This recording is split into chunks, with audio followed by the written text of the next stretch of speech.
नमस्ते, सदा वत्सले मातृभूमि। जय हिंद दोस्तों। दिन भर क्या रहा स्पेस, डिफेंस और इंटरनेशनल गलियारे से इस वीडियो में किक करके जान लेते हैं। दोस्तों, पहली अपडेट की बात करते हैं तो वो भारतीय सेना को लेकर आ रही है। भारतीय सेना ने जनवरी 2021 में भारत की प्राइवेट फर्म आइडिया फोर्स के साथ स्विच टैक्टिकल यूएवीज के लिए समझौता किया था, जिसकी लागत करीबन $20 मिलियन है और एक साल के अंदर इसकी डिलीवरी की जानी है। लेटेस्ट रिपोर्ट्स के अनुसार 4 स्विच टैक्टिकल यूएवीज को भारतीय सेना को दे दिया गया है, जिन्हें कि LAC पर डिप्लॉय किया गया है। इन fixed wing vertical take off landing UAVs का इस्तेमाल दिन और रात में किया जा सकता है। इनका इस्तेमाल इंटेलिजेंस, सर्विलेंस, रिकॉग्निशन के लिए किया जा रहा है।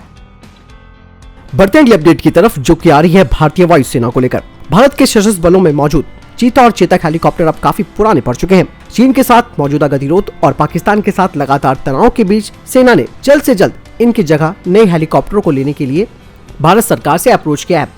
केंद्र सरकार इन पुराने पड़ चुके हेलीकॉप्टरों के स्थान पर रशियन कामोव 226T हेलीकॉप्टर्स खरीदने का फैसला कर चुकी है, लेकिन बहुत ही लेट प्रोसीजर की वजह से, लेट लतीफी के कारण इनको समय पर नहीं खरीदा जा सका है। रक्षा सूत्रों का कहना है कि बहुत ज्यादा जरूरी हो गया है कि इन चीता चेतकों को बदला जाए, क्योंकि ये पुराने सिंगल इंजन पर आधारित है और इनकी मेंटेनेंस करना भी काफी मुश्किल हो गया है। इसीलिए इन हेलीकॉप्टर्स के एक्सीडेंट्स भी अधिक होते हैं।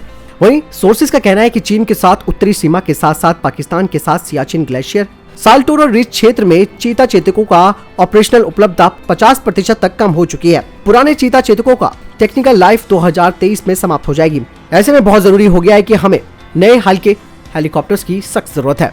आपको बता दें कि तीनों सेना बलों को करीबन 498 हेलीकॉप्टर्स की जरूरत है। विदेशों से ऐसे 157 हेलीकॉप्टर की प्रस्तावित खरीद को 2 बार रद्द किए जाने के बाद सरकार ने 2015 में सेना के लिए 135 और इंडियन एयरफोर्स के लिए 65 के लिए 200 ट्विन इंजन कामोव 226T हेलीकॉप्टरों की खरीद के लिए रशिया के साथ समझौता भी किया था और इनसे पहले 60 को फ्लाई अवे स्थिति में आना था, जबकि अन्य 140 को HAL और रोस्टेकॉप रशियन हेलीकॉप्टरों के बीच ज्वाइंट वेंचर से बनाया जाना था। हालांकि डिफेंस सोर्सेज कहते हैं कि समझौते के बावजूद भी परियोजना अभी तक अपने मूल्यांकन के चरण पर अटकी हुई है। इसमें मुख्य रूप से स्वदेशी सामग्री के अनुपात पर सहमति नहीं बन पा रही है, यही एक मुख्य वजह है। रूस भारत की तुलना में थोड़ा कम स्वदेशी सामग्री की पेशकश कर रहा है।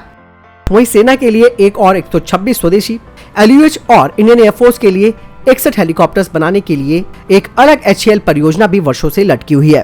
दोस्तों, बहुत ज्यादा जरूरी हो गया है कि इस वक्त करीबन 498 हेलीकॉप्टर्स भारत को लेने हैं, क्योंकि अब रिस्क नहीं उठाया जा सकता, क्योंकि दोनों ही दुश्मन सर पर बैठे हुए हैं और तत्काल आवश्यकता के अनुसार ही, यानी कि इमरजेंसी प्रोक्योरमेंट के हिसाब से हमें अपने स्वदेशी हेलीकॉप्टर्स और कामोव इनको जल्द से जल्द खरीदना होगा, नहीं तो काफी मुश्किलें आ सकती है। अगली अपडेट की बात करते हैं तो वो आ रही है वियतनाम और भारत को लेकर। भारत ने चीन को एक बड़ा झटका दिया है। भारत के प्रधानमंत्री ने वियतनाम के पूर्व सुरक्षा अधिकारी और वहां की कम्युनिस्ट पार्टी के नेता फाम मिन चिन को प्रधानमंत्री बनने पर बधाई दी है। साथ ही वियतनाम की कम्युनिस्ट पार्टी की सालगिरह पर शुभकामनाएं भी दी। उन्होंने फाम को भारत आने का न्योता भी दिया। वहीं एक हफ्ते पहले, जैसे कि आप सभी को मालूम है कि CPC यानी कि कम्युनिस्ट पार्टी ऑफ चाइना की स्थापना के 100 साल पूरे होने पर ना तो भारत ने कोई जवाब दिया, ना ही कोई ट्वीट किया था और ना ही कोई संदेश दिया। इतना ही नहीं, 2 दिन पहले दलाई लामा के जन्मदिन पर भी PM ने शुभकामनाएं दी थी। इससे चीन को मिर्ची भी लगी थी और इस तरीके से भारत के प्रधानमंत्री ने चीन को एक कड़ा संदेश भी दिया है। साथ ही प्रधानमंत्री मोदी ने फाम मिन चिन को कहा कि दोनों देशों के बीच व्यापक स्ट्रेटेजिक पार्टनरशिप भी मजबूत होगी। साथ ही हमें व्यापक रणनीति साझेदारी के साथ कई पहलुओं पर भी समीक्षा करनी है। साथ ही उन्होंने भारत प्रशांत के लिए एक साझा दृष्टिकोण अपनाने की बात भी कही, यानी कि चाइना को किसी भी तरीके से भारत ने मुंह नहीं लगाया और उसका दुश्मन यानी कि वियतनाम पर भारत ने खूब उसकी तारीफें की और उसको स्ट्रेटेजिक पार्टनरशिप में लाने की बात कही है। तो ये कहीं न कहीं चाइना पर एक तरह से शिकंजा कसने के लिए बहुत जरूरी है, क्योंकि वियतनाम चाइना का दुश्मन है और दुश्मन का दुश्मन दोस्त होता है, ये बात आप सब जानते हैं। अगली अपडेट भारत और जॉर्जिया को लेकर आ रही है। रूस के कट्टर विरोधी देश जॉर्जिया की 2 दिवसीय यात्रा पर पहुंचे भारतीय विदेश मंत्री एस जयशंकर का रेड कार्पेट से स्वागत किया गया।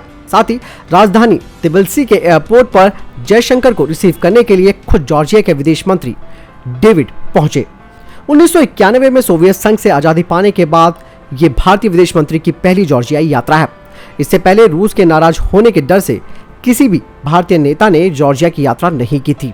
जॉर्जिया की वर्षों पुरानी मांग को पूरा करते हुए एस जयशंकर ने 17वीं सदी की महारानी सेंट केथरीन के अवशेष जॉर्जियाई सरकार को सौंपे। उनके अवशेष 2005 में पुराने गोवा के सेंट ऑगस्टिन कॉन्वेंट में मिले थे। दोस्तों यहाँ पर यह समझने वाली बात है कि क्या रूस को जवाब देने की कोशिश कर रहा है भारत। कूटनीति की बात करें तो भारतीय विदेश मंत्री की जॉर्जिया यात्रा को रूस को कड़ा जवाब के रूप में देखा जा रहा है।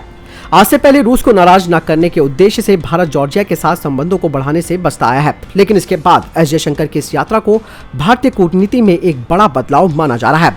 दोस्तों आपको बता दें कि इसी साल 6 अप्रैल को रूसी विदेश मंत्री सर्गेई लावरोव भारत पहुंचे थे। तब रूस की तरफ से बताया गया था कि इस यात्रा का उद्देश्य वार्षिक भारत रूस सम्मेलन के लिए तैयारियों को अंतिम रूप देना है। लेकिन भारत यात्रा के बाद रूस के विदेश मंत्री पाकिस्तान भी पहुंच गए, तो यहाँ पर भारत को भी टेंशन हो गई। इसीलिए भारत ने भी यहाँ पर एक कूटनीतिक गेम खेलना शुरू कर दिया है। जॉर्जिया की आजादी के बाद से ही रूस के साथ उसके संबंध तनावपूर्ण बने रहे। रूसी सेना जॉर्जियाई क्षेत्र के लगभग 20% हिस्से पर 1990 के दशक में सोवियत संघ के टूट जाने के बाद से कब्जा करके रखी हुई है।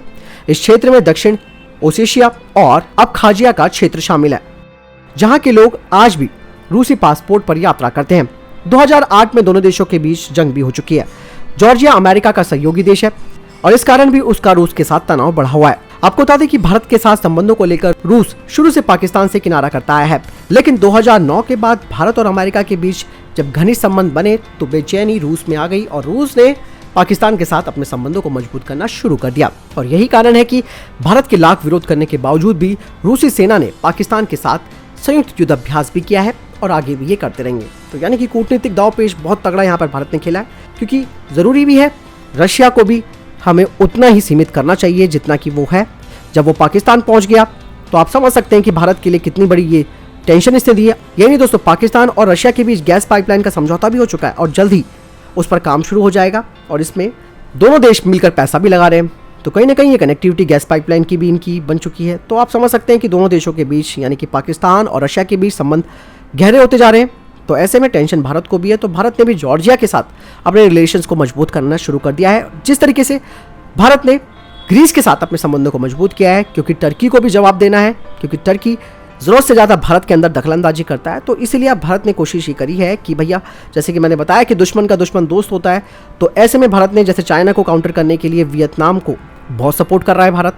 इसके अलावा जॉर्जिया, ग्रीस, तो ये सारी चीजें दोस्तों एक कूटनीति का बहुत महत्वपूर्ण दांवपेच है। तो कहीं ना कहीं यहाँ पर भारत का लेवल भी बढ़ेगा। तो बहुत कुछ है इन मीटिंगों के अंदर छिपा हुआ, जो कि आने वाले समय में स्थिति को बदलेगा। आपको क्या लगता है इस पूरे सिनेरियो के बारे में? आप कमेंट सेक्शन में लिखकर जरूर बताएं। अगली अपडेट पाकिस्तान को लेकर आ रही है। पाकिस्तानी नौसेना को पहले टाइप 054A/P युद्धपोत मिल गए हैं, जिनकी तस्वीरें उन्होंने जारी भी की है। और इन फ्रिगेट्स को अगस्त 2020 में चीन के शिपयार्ड के द्वारा लॉन्च किया गया था। टाइप 054A/P एक एक्सपोर्ट और इम्प्रूव्ड वर्जन है चाइना के टाइप 054 मल्टी रोल फ्रिगेट का, जो कि चाइनीज नेवी में 2007 में इंडक्ट कर दी गई थी। और ये जो एक्सपोर्ट वर्जन जो पाकिस्तान को दिया गया है, इसमें भी सेम हल है और इम्प्रूव सेंसर्स और वेपन सिस्टम लगाए गए हैं।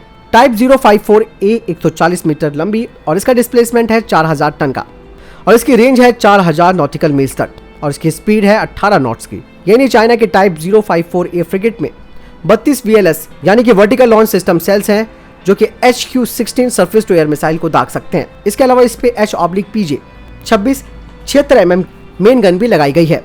यानी इसमें 2 H/PJ 12 7 barrel 30 mm CIWS gun भी लगाई गई है। दोस्तों अगली अपडेट इसरो को लेकर आ रही है। इसरो अपने जियो इमेजिंग GSAT-1 स्पाई सैटेलाइट को 12 अगस्त को लॉन्च कर सकता है।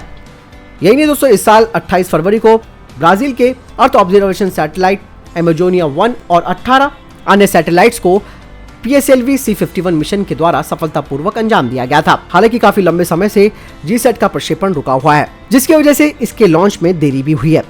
हालांकि इस साल 28 मार्च को निर्धारित किया था कि इस सैटेलाइट को लॉन्च किया जाएगा, लेकिन इसमें मामूली समस्या आ गई थी, जिसकी वजह से इसे पोस्टपोन करना पड़ा और उसके बाद देश भर में लॉकडाउन लग गया, जिसकी वजह से भी यह मिशन लगातार डिले होता रहा। लेकिन अब इसरो के अधिकारियों ने कहा है कि 12 अगस्त को सुबह 5:43 पर GSLV F-10 से इसकी प्रक्षेपण की योजना बनाई गई है। इसरो ने कहा कि GSAT-1 भारतीय सब कॉन्टिनेंट यानी कि उपमहाद्वीप के निकट रियल टाइम में क्लाउड फ्री कंडीशंस में लगातार यानी कि फ्रीक्वेंट इंटरवल्स की सुविधा प्रदान करेगा और इस उपग्रह में ऑनबोर्ड हाई रेजोल्यूशन कैमरे लगाए गए हैं, जो कि मॉनिटर करेंगे भारत के समुद्रों को और भारतीय जमीन को। तो दोस्तों ये थे अभी तक के टॉप डिफेंस और स्पेस अपडेट। वीडियो के संबंध में कोई प्रश्न जवाब या आपका कोई सवाल है कमेंट सेक्शन में लिखकर जरूर पूछ सकते हैं। बहरहाल इस वीडियो के लिए इतना ही, मिलता हूं नई वीडियो के साथ। चैनल सब्सक्राइब करना ना भूलिएगा। नमस्कार, जय हिंद, जय भारत।